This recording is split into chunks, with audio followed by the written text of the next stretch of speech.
ओम नमो भगवते वासुदेवाय नमः। नमस्कार, मैं ज्योतिषाचार्य वरुण प्रकाश। आज के ब्लॉग में आप सभी दर्शकों का भव्य स्वागत है। आप लोग कुशल पूर्वक होंगे। 2024 की शुरुआत आप लोग की अच्छी हुई होगी। अगर किन्हीं वजह से अच्छी नहीं हो रही होगी तो आप ज़रूर किसी से परामर्श लीजिए, किसी ज्योतिष से परामर्श लीजिए, अच्छे लोगों के पास जाइए, अच्छे लोगों से विचार विमर्श कीजिए। आपके जीवन में क्यों परेशानियां आ रही हैं, वजह क्या है, किन वजह से आपके साथ इस दिक्कत आ रही है और आप उसका समाधान ढूंढिए। ज्योतिष आपके जीवन की हर एक घटना के बारे में बता सकता है। ज्योतिष एक विज्ञान है। बहुत लोग झोला छाप डॉक्टर की तरह इसमें भी झोला छाप ज्योतिषी बन गए हैं, बट जिन्होंने अध्ययन किया है, जिन्होंने पढ़ा है, वो आपके जीवन की हर एक क्षण के बारे में बता सकते हैं। अगर आप उनसे परामर्श करते हैं तो आप हमारे कार्यालय में संपर्क कर सकते हैं। आप मिलके भी संपर्क कर सकते हैं, फ़ोन के माध्यम से भी परामर्श ले सकते हैं।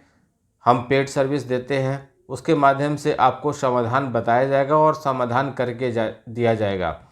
आप ज्योतिष द्वारा बताए गए समाधान को अगर करते हैं और उसका अच्छे से अनुसरण करके पालन करते हैं तो निस्संदेह मैं गारंटी के साथ कहता हूँ, आपको आपकी जो भी समस्या है उससे आप बच जाएंगे, उस समस्या से आप निकल जाएंगे और आगे की तरफ बढ़ेंगे। मित्रों, आने वाला अभी त्यौहार मकर संक्रांति का आने वाला है। यह भारत में बहुत प्रमुख त्यौहार माना जाता है।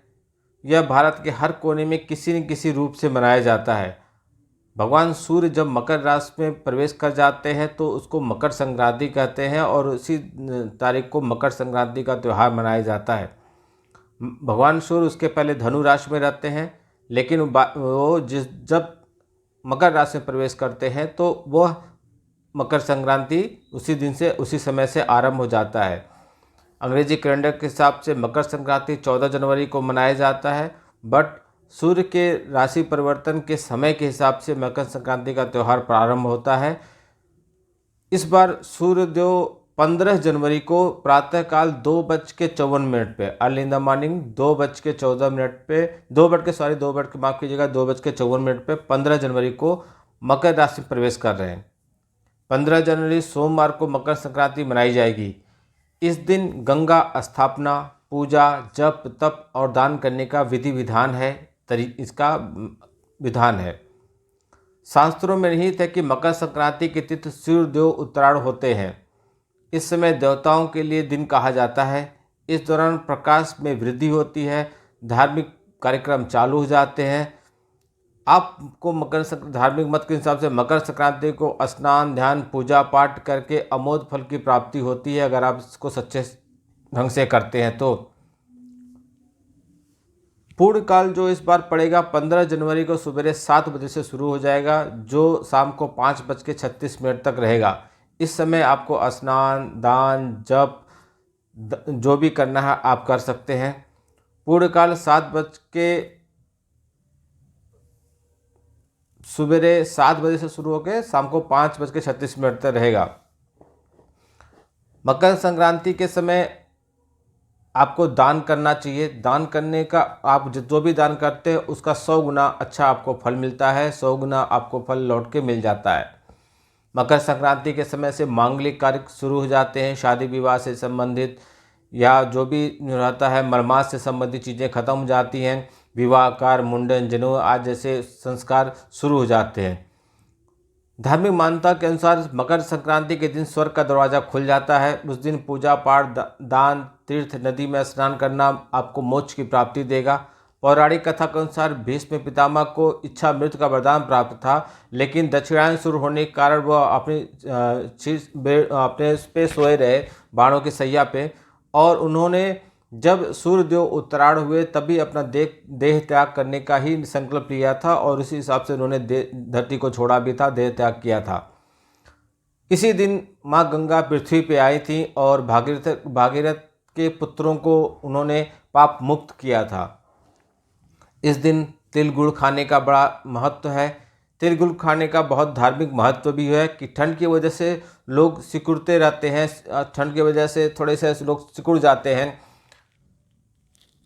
मकर संक्रांति के दिन थोड़ी सी ठंडक ज़्यादा रहती है, इसलिए शरीर में गर्मी पहुंचाने के लिए तिल गुड़ आदि खाने का थोड़ा विधान होता है। खिचड़ी खाने का विधान होता है। खिचड़ी खाने का भी एक अलग महत्व है, उस दिन खिचड़ी जरूर खाइएगा, मैं उसके बारे में भी बताऊंगा अभी। मकर संक्रांति के दिन से तरक्की के रास्ते खुलते हैं। पुराणों और विज्ञान दोनों में मकर संक्रांति यानी सूर्य के उत्तरायण स्थिति में अधिक महत्व है। सूर्य के उत्तरायण में रातें छोटी और दिन बड़े होने लगते हैं। कहते हैं उत्तरायण में मनुष्य प्रगति की ओर अग्रसर होता है, अहंकार कम करके प्रकाश में उसकी वृद्धि होने लगती है।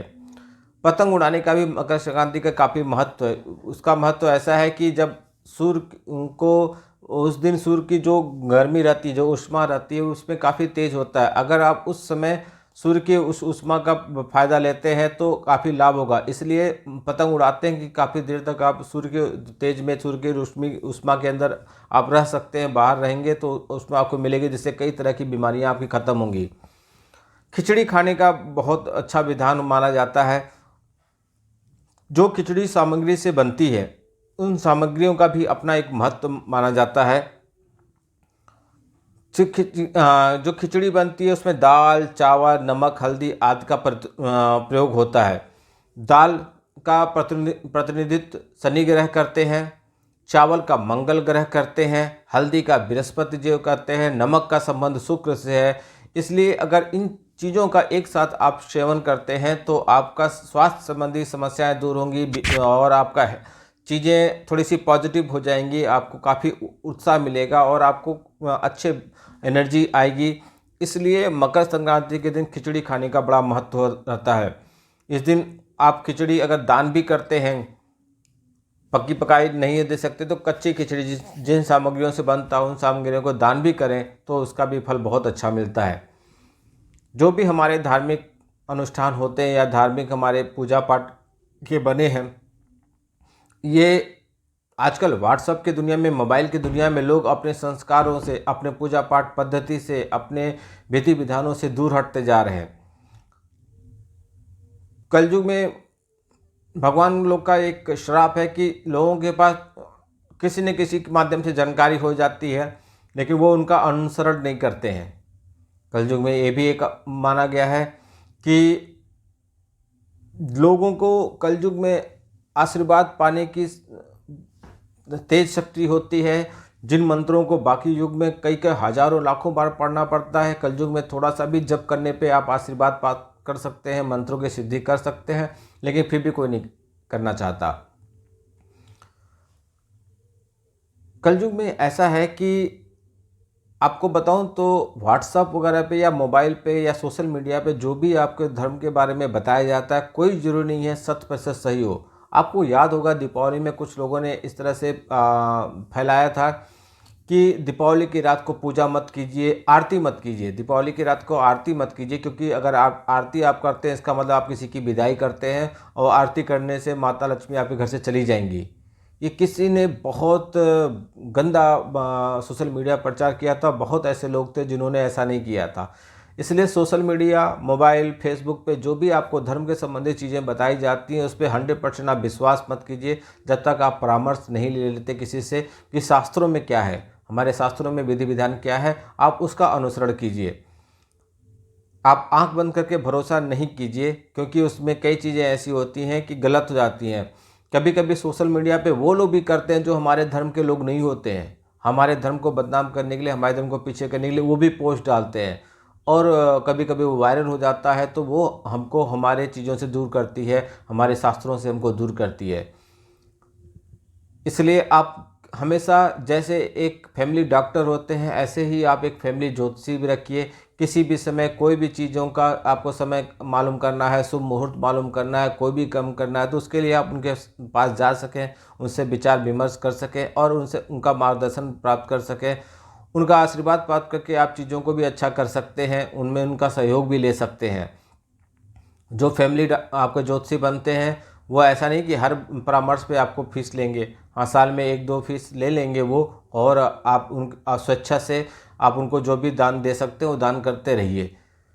ज्योतिष में एक ये भी चीज़ होती है कि ज्योतिष में अगर किसी से आप परामर्श लेते हैं या सलाह लेने जा रहे हैं या अपनी चीज़ों को सुधारने के लिए जाते हैं तो उनको अपने इच्छा अनुसार कुछ न कुछ जरूर दे के आइए।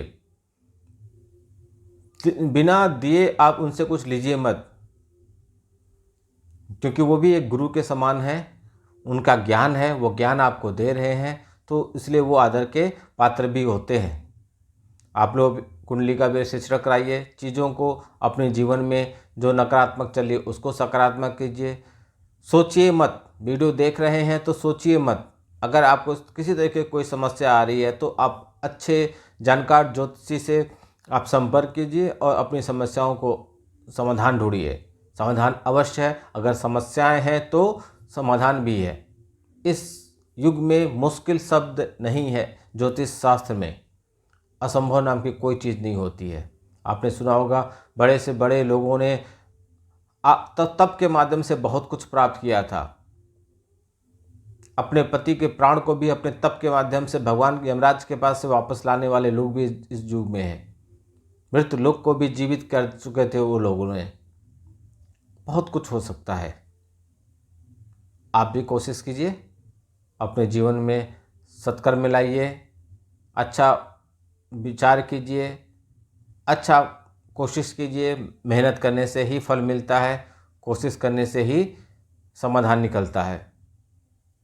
अगर आप हमसे अभी भी जुड़े हैं, तो वीडियो को सब्सक्राइब कीजिए, अधिक से अधिक लोगों तक पहुंचाइए, लोग इसका भी लाभ उठा सकें। इसलिए अधिक मात्रा में शेयर कीजिए। कमेंट बॉक्स में लिखिए आपको किस तरीके से क्या चाहिए, समस्या है, क्या समाधान है। हमारे व्हाट्सएप नंबर पे, दिए हुए नंबर पे संपर्क कीजिए। आपको जो भी समस्या हो वो बताइए।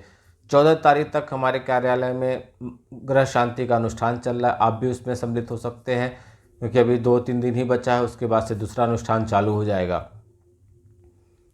कमेंट बॉक्स में ज़्यादा कुछ नहीं लिख सकते तो जय श्री राम लिखिए। 22 तारीख का तैयारी आप लोग करते रहिए। 22 तारीख को बहुत भव्य आपको अपने घर में दिवाली मनानी है। इस शुभकामना के साथ जय श्री राम, नमस्कार।